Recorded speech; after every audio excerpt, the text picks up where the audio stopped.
Трехлетний бюджет Якутии утвержден в окончательном чтении. Сегодня депутаты республиканского парламента в рамках 13-го очередного пленарного заседания приняли главный финансовый документ Якутии.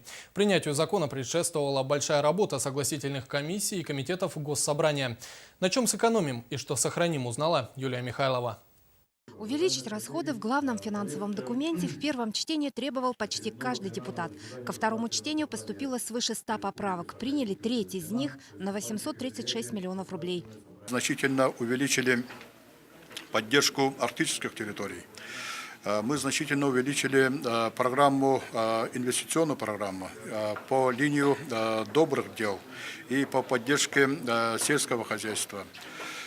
Эти вопросы и впредь, я думаю, что будут в центре внимания нашего парламента. По полмиллиарда все 3 года в 15, 16 и 17 годах получит движение добрых дел «Моя Якутия» в 21 веке. На эти деньги в селах должны появиться социальные объекты, в том числе жилье для молодых специалистов. Но строить должны инновационно. По строительству мы всегда предлагаем, будем предлагать, все-таки цена строительства должна быть, стоимость строительства должна быть уменьшена не только по жилью, это касается в основном и севера, потому что мы север заводим серьезные, как скажем так, цементные блоки. Да. Сегодня есть технология, которая позволяет это экономить, уже более легкие конструкции, быстро возводимые. Как раз мы на это будем упирать. В проекте закона на 2015 год не было вовсе речи о так называемом пилотном проекте. В этом году эту программу, такую нужную якутянам, приостановили.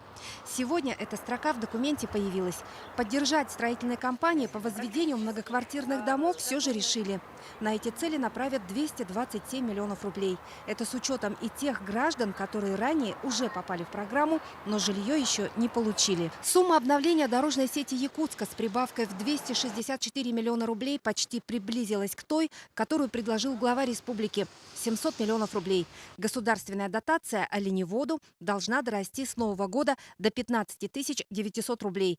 Предлагается довести эту сумму до 20 тысяч, если свои усилия приложит муниципальное образование и родовые общины или оленеводческие хозяйства.